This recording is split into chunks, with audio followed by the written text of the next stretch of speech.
오늘 말씀의 제목은 함께 걷는 것이 믿음입니다. 함께 걷는 것이 믿음입니다. 노벨 문학상을 최근에 우리나라 작가 한강이 받았습니다. 이 한강 작가가 참 특이한 것은 이 노벨 문학상을 받고 나서 우리나라에서 정말 전무후무한 일이기 때문에 노벨 문학상을 받고 나면은 바로 그런 인터뷰를 할 줄 알았는데 인터뷰를 하지를 않았습니다. 인터뷰를 거부했습니다. 그래서 그 이유가 무엇인지 봤더니 아직도 세상 저편에서는 전쟁으로 인해서 수많은 사람들이 목숨을 잃어가는데 내가 지금 노벨 문학상 받았다고 기뻐하면서 인터뷰를 할 수 있느냐라는 것이었습니다. 우리 같았으면, 저 같았으면 뭐 인터뷰 한 수십 번 했죠. 수백 번 했죠. 뭐 다 요구하는 거. 예. 그리고 또 생각해 보면은 뭐 그거하고 무슨 그렇게 큰 상관이 있냐 이런 생각이 들 수도 있습니다. 그럼에도 불구하고 이 한강 작가는 인터뷰를 거부했습니다. 그 왜일까요? 그 이유가 있습니다. 왜냐하면 한강 작가의 작품들이 인간의 고통과 트라우마를 다루고 있기 때문에 그렇습니다. 특별히 한강 작가의 소년이 온다라는 작품이 있습니다. 우리가 한강 그 소설을 접할 때 가장 먼저 접하는 소설이라고 하는데요. 소년이 온다. 이 5.18 광주 민주화 항쟁을 소재로 하고 있습니다. 거기서 한 소년이 등장하는데 그 소년이 5.18 민주화 항쟁을 보고 거기서 참혹한 광경을 보고 트라우마를 갖게 됩니다. 그래서 그 소년의 어떤 경험들, 또 주변에 있었던 사람들의 경험들, 이런 경험들이 소개된 작품입니다. 그 폭력의 현장을 겪은 이들의 그런 상처와 슬픔을 다루고 있는 글입니다. 오늘 우리가 살펴볼 예레미야 애가 역시 한 민족의 고통을 다루고 있습니다. 우리가 예레미야 애가는 남유다가 멸망하고 난 후 그로 인해 엄청난 비극이 일어났는데 그 비극을 겪었던 그런 예레미야의 슬픔과 탄식의 노래입니다. 우리가 현대 사회에서 살아가면서도 종종 이런 비극들을 목격합니다. 여러분 미국에서 일어난 9.11 테러 기억하십니까?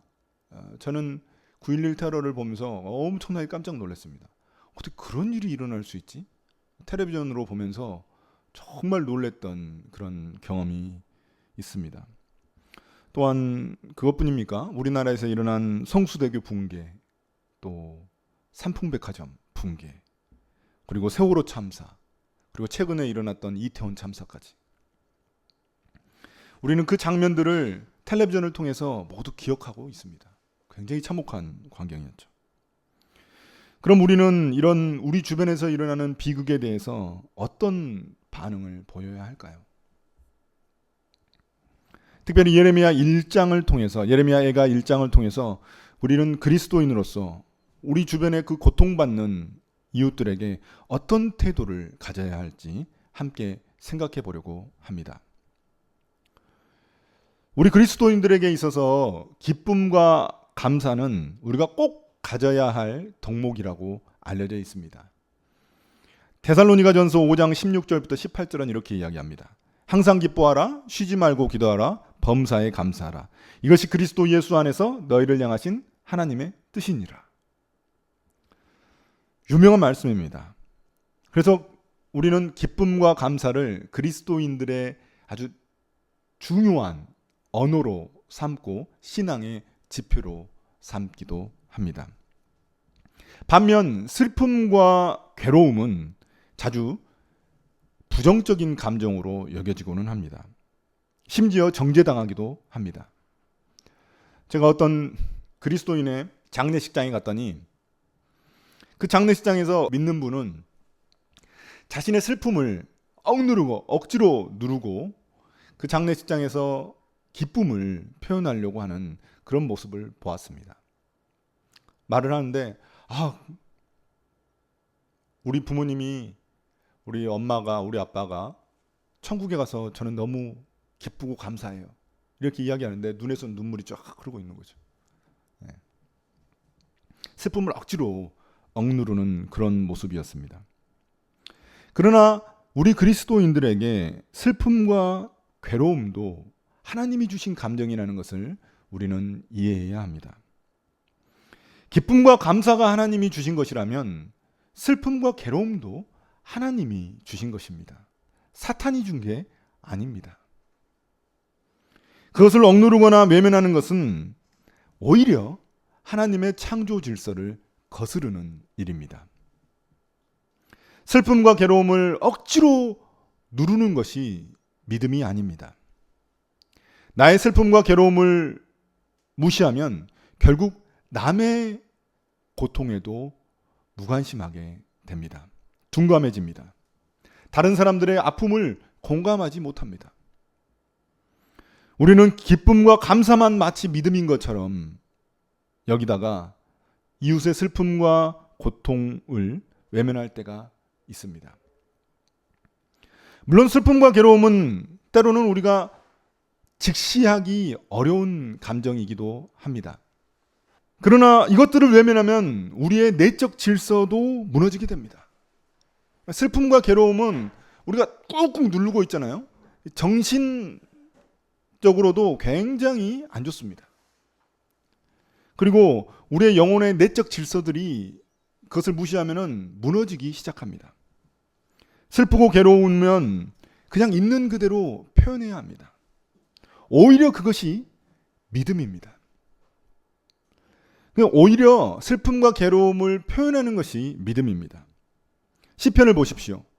다윗은 얼마나 자신의 그 괴로움을 솔직하게 고백하고 있습니까? 시편 22편 14절 15절을 보시면 다윗은 이렇게 말합니다. 나는 쏟아진 물처럼 기운이 빠져버렸고 뼈마디가 모두 어그러졌습니다. 나의 마음이 촛물처럼 녹아내려 절망에 빠졌습니다. 나의 입은 옹기처럼 말라버렸고 나의 혀는 입천장에 붙어버렸으니 주님께서 나를 완전히 매장되도록 내버려 두셨기 때문입니다. 믿음이 없어서 다윗이 이렇게 호소한 것일까요? 다윗의 언어를 보십시오. 나 죽겠다는 겁니다. 나 너무 힘들고 괴로워서 나 미쳐버리겠다는 겁니다. 다윗이 믿음이 없어서 이렇게 고백한 것일까요? 우리가 오늘 볼 예레미야 애가는 시입니다. 시. 성경은 다양한 장르들이 있는데 그 중에 예레미야 애가는 시입니다. 시.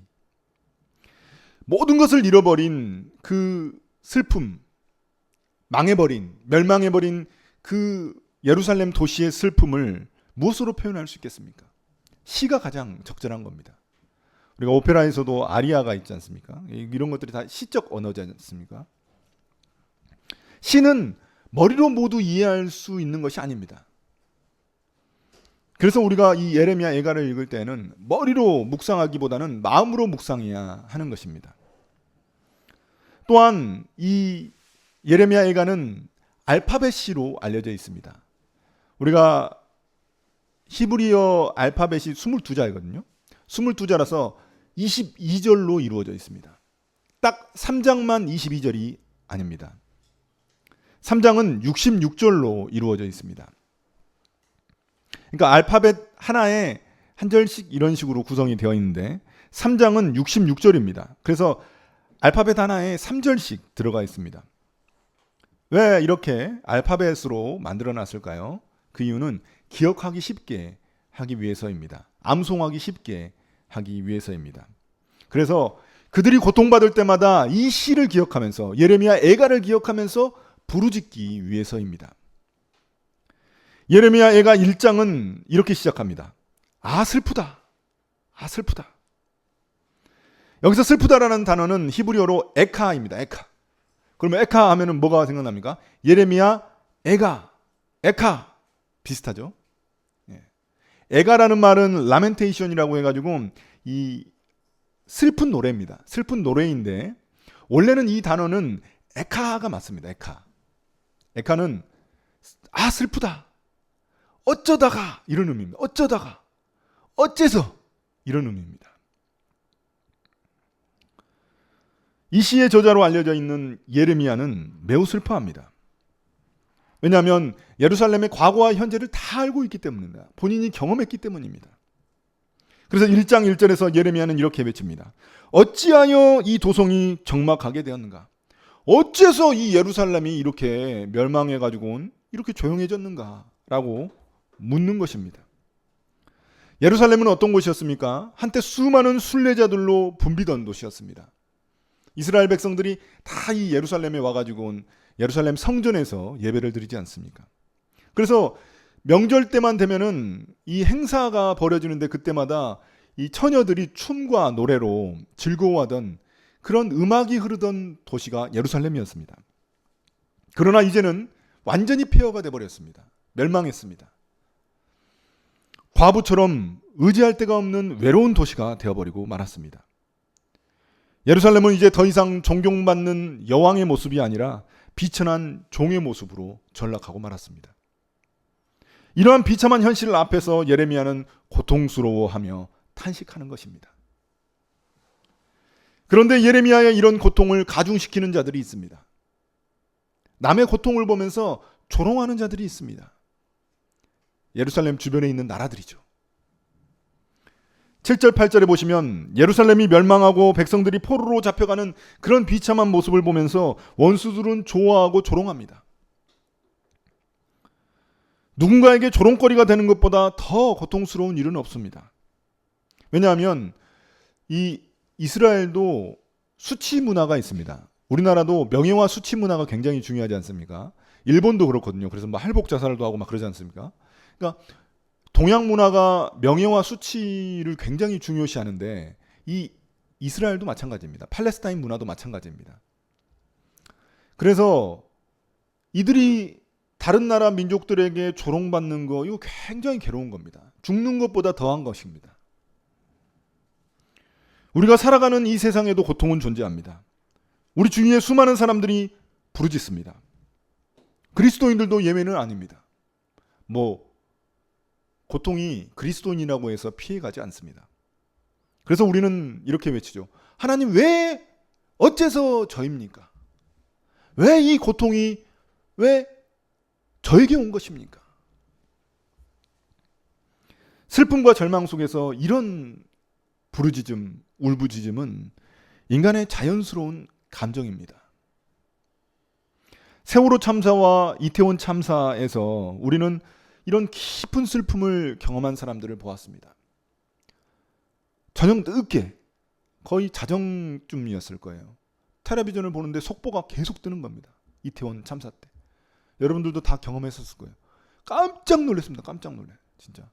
어떻게 저런 일이 일어나지? 그래서 잠을 못 자고 그것을 계속 안타까워하면서 보았던 그런 기억이 여전히 제게 있습니다. 어째서라는 말이 절로 나오는 그런 참사 현장이었습니다. 그 고통 가운데 죽어간 이들, 그리고 그것을 지켜본 가족들이 있었죠. 제가 여전히 기억에 남는 것은 한 어머니가 이 도로에 주저앉아가지고 울부짖는 그런 모습이었습니다. 자기 자녀가 그곳에서 깔려서 죽었거든요. 근데 그럼에도 불구하고 그들을 궁리 여기고 그들을 도와주려고 하지 않고 그들을 조롱하는 사람들이 또 있었습니다. 놀랍지 않습니까? 조롱하는 사람들이 있었다는 겁니다. 이 정치적 음모라고 그렇게 주장하면서 막말을 해대는 사람들이 있었습니다. 우리 그리스도인들 중에서도 있었습니다. 야, 그 사람들이 왜 죽었냐? 그 할로윈 축제 가가지고 죽은 거 아니냐?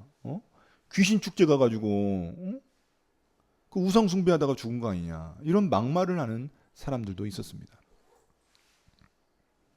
아픈 데다가 소금 뿌리는 격입니다. 그래서 어떤 권사님은 자기 아들이 이태원 참사로 죽었습니다. 권사님이잖아요. 그러니까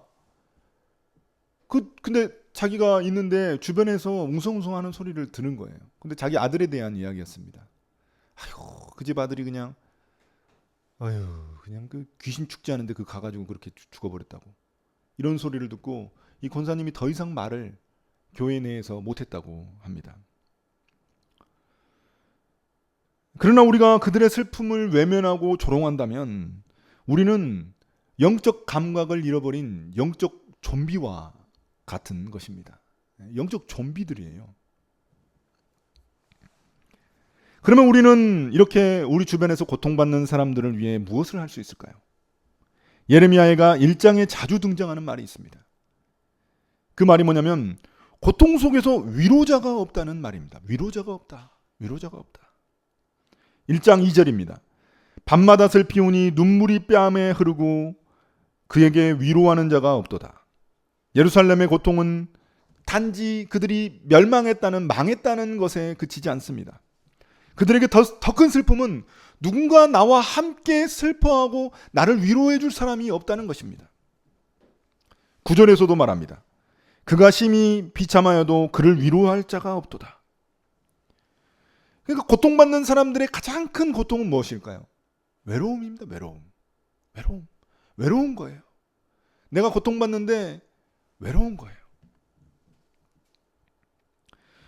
고통 자체보다 그 고통을 함께 나누고 위로해 줄 사람이 없다는 것이 더 큰 슬픔이 되는 것입니다. 예레미야는 이런 예루살렘 도시의 외로움을 깊이 공감하며 그 예루살렘의 그 고통을 의인화해가지고 그 예루살렘이 의인화돼서 이렇게 표현되거든요. 그 예루살렘의 고통을 자기가 몸소 체험하고 있는 것입니다. 16절, 17절에서도 계속해서 위로자가 없다는 표현이 나옵니다. 여러분, 반복되는 단어들이 핵심어입니다. 위로자가 없다는 겁니다. 위로자가. 고통 속에서 가장 필요한 것은 그 고통받는 사람들과 함께 있어주는 것입니다. 로마서 12장 15절은 우리에게 이렇게 말합니다. 즐거워하는 자들과 함께 즐거워하고 우는 자들과 함께 울라. 이것은 그리스도인들이 감당해야 할 마땅한 사명입니다. 고통받는 자들 곁에서 그들의 아픔을 외면하지 않고 그들의 슬픔에 함께 참여하는 것이 바로 참된 믿음의 행동입니다. 예레미야에서 예루살렘이 고통 속에서 가장 아파했던 것은 이러한 위로자가 없다는 것입니다. 우리는 그리스도인으로서 이웃의 고통을 외면해서는 안 됩니다. 함께 아파해주고 함께 울어줄 수 있는 사람이 되어야 합니다. 그러나 조심해야 할 부분이 있습니다. 무엇입니까? 단순히 말로 때우려고 해서는 안 된다는 것입니다. 말로 그냥 위로하고 그걸로 때우려고 해서는 안 된다는 것입니다. 오히려 말이 더 큰 상처를 줄 수도 있습니다. 여러분, 구약 성경에는 욥기라는 게 있습니다. 이 욥기를 보면은 욥기에서 그 새 친구들이 등장하는데 그 친구들이 제일 잘한 일이 뭐냐면은 욥이 고통당할 때 일주일 동안 그들과 함께 있어준 겁니다. 일주일 동안 욥이 고통당할 때 함께 있어줬어요. 그게 제일 잘한 겁니다. 아무 말 안 하고. 그런데 그들이 말을 시작하자 그때부터 욥의 고통은 더 커졌습니다. 말로 그냥 완전히 욥을 더 고통스럽게 만들었거든요. 그러니까 때로는 말보다는 그냥 함께 있어주는 것 그 자체가 큰 위로가 될 수 있습니다. 우리 그리스도인들에게는 기도도 마찬가지입니다. 우리는 고통받는 사람들을 위해서 기도하겠다고 쉽게 말합니다. 아, 내가 너를 위해서 기도할게. 내가. 너 힘든 거, 괴로운 거 내가 기도할게. 그러면서 실제로는 함께 있어주려고 하지 않습니다. 왜냐하면 슬퍼하고 고통받는 사람들과 함께 있는 것 그 자체가 굉장히 고통입니다. 굉장히 힘듭니다. 왜냐하면 슬픔과 고통은 전달되거든요. 그러나 만약 우리가 기도해 주는 걸로 위로를 때우려고 한다면 그것은 굉장히 게으른 위로입니다. 진정한 위로는 그들과 함께 있어주고 그들과 함께 울어주는 것입니다. 여러분, 우리 주변을 한번 살펴보십시오. 겉으로는 괜찮은 척하지만 고통 속에 속으로는 울고 있는 사람들이 많이 있습니다. 이것을 속울음이라고 하죠. 속울음. 겉은 멀쩡해요. 근데 속으로 울고 있는 거죠.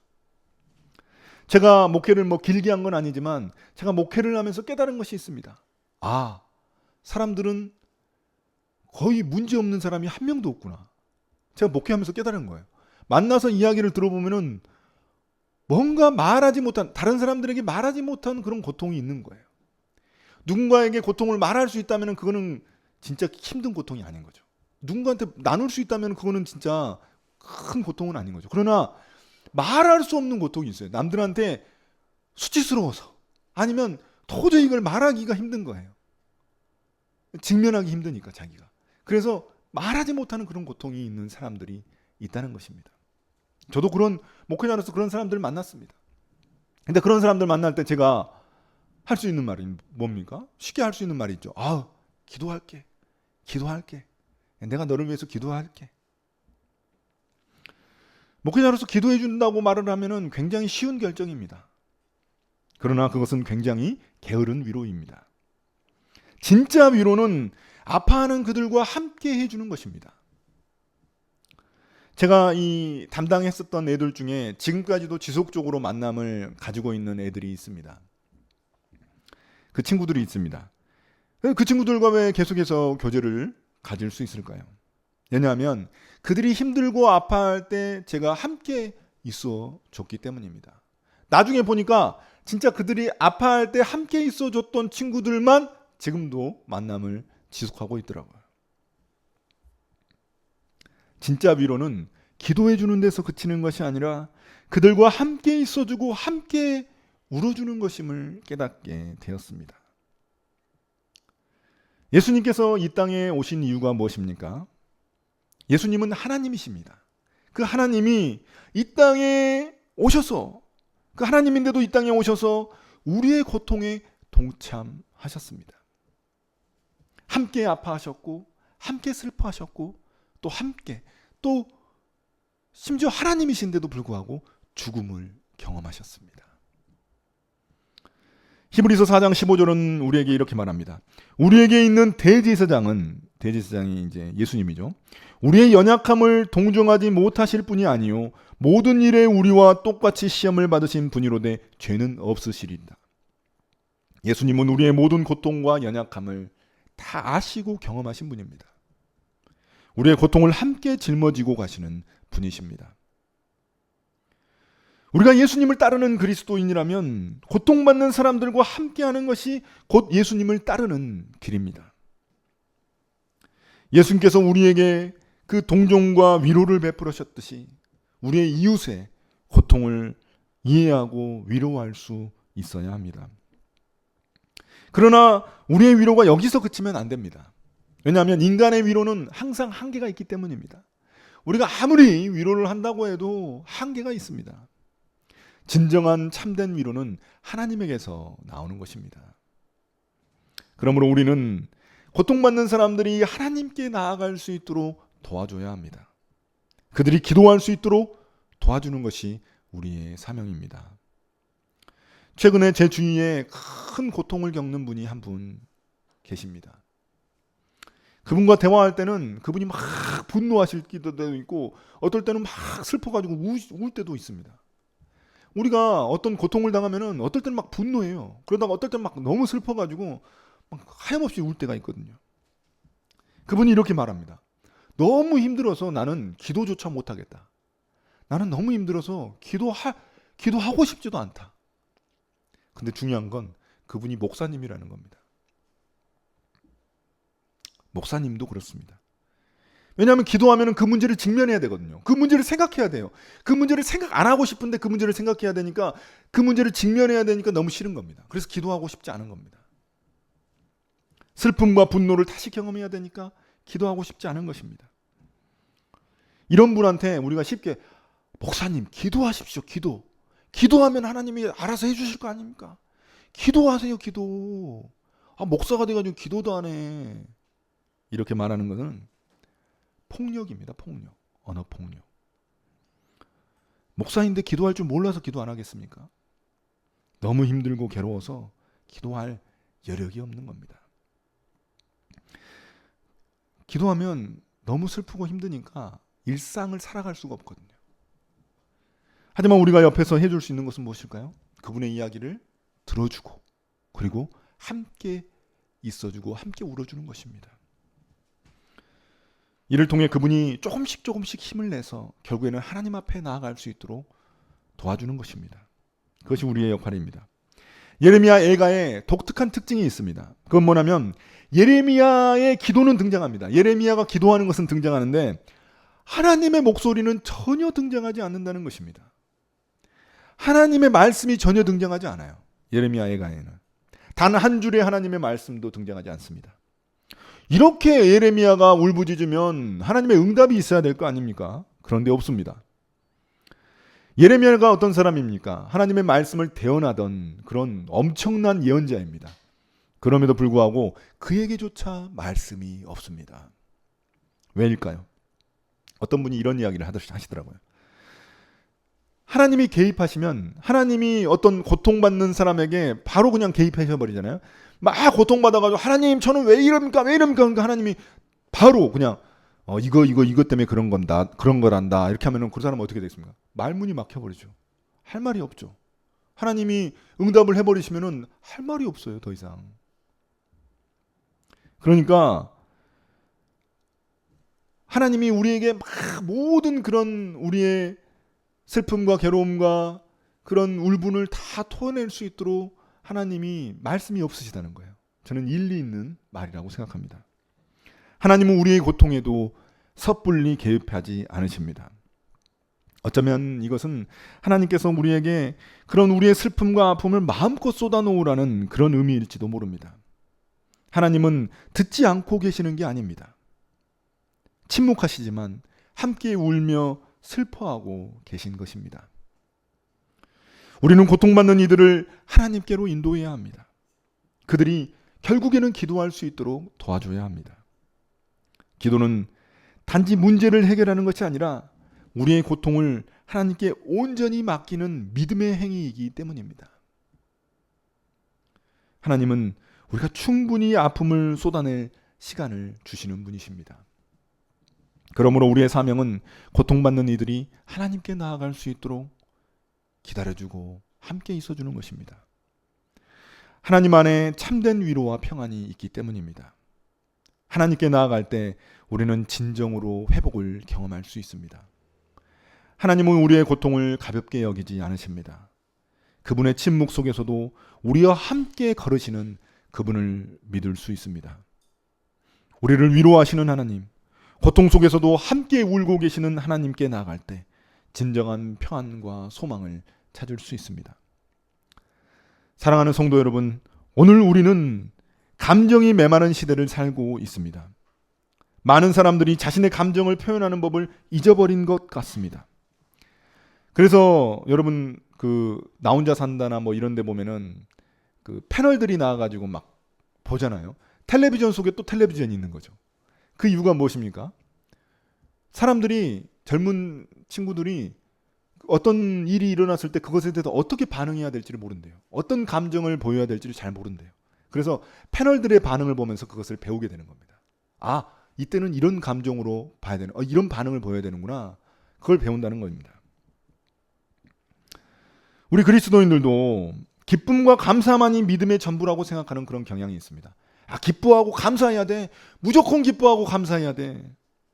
슬픔과 괴로움을 외면하면서 모든 것을 긍정으로 덮어버리려고 하는 것이 믿음이라고 여기는 것 같습니다. 그러나 그것은 하나님이 인간을 만드신 창조 원리가 아닙니다.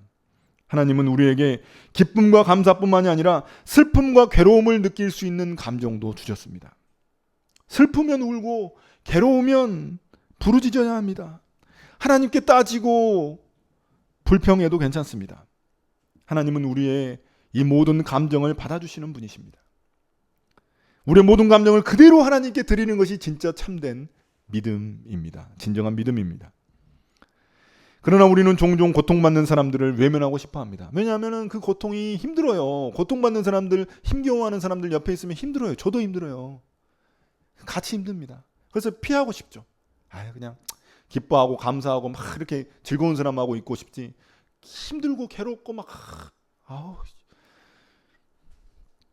힘들어합니다. 하지만 예수님께서 우리의 고통 가운데 함께 계셨듯이 우리도 고통받는 이들과 함께 있어야 합니다. 우리 교회 이름이 함께 걷는 교회입니다. 함께 걷는다는 것은 무엇일까요? 그것은 바로 고통받는 이웃과 함께 울고 함께 있어주는 것입니다. 그들의 아픔을 외면하지 않고 예수님이 그러했듯이 그들의 고통에 동참하는 것입니다. 동행하는 것입니다. 그것이 바로 우리의 사명입니다. 성도 여러분, 주위를 둘러보십시오. 우리 주변에도 말 못할 고통에 괴로워하는 사람들이 많이 있습니다. 우리의 직장에서, 가정에서, 그리고 우리 교회 안에서도 그들은 우리의 위로와 함께함을 필요로 합니다. 이번 주에는 내 주변에 있는 그런 사람들을 한번 눈을 크게 뜨고 한번 찾아보십시오. 귀를 쫑긋 세우고 들어보십시오. 그들의 이야기를 들어주고 함께 있어주는 그 작은 행동이 그들에게 큰 위로가 됩니다. 그들을 위해 기도해 줄 뿐 아니라 그들과 함께 있어주고 그들이 결국에는 하나님 앞에 나아갈 수 있도록 도와줘야 합니다. 왜냐하면 결국 하나님 안에 참된 위로와 소망이 있기 때문입니다. 예수님께서 이 땅에서 우리와 함께 걸으셨듯이 이제 우리가 고통받는 이웃과 함께 걷는 것이 예수님을 따르는 길입니다. 우리 교회가 함께 걷는 교회가 되어 주위를 살피고 고통받는 이들과 함께 울며 하나님께 인도하는 그런 교회가 되기를 소망합니다. 우리가 그들 곁에 있을 때 그들은 하나님을 만날 수 있을 것입니다. 함께 걷는 것이 곧 예수님을 따르는 제자의 길이며 믿음의 길임을 깨닫고 우리 모두 그 길을 함께 걸어가시기를 예수님의 이름으로 축복합니다.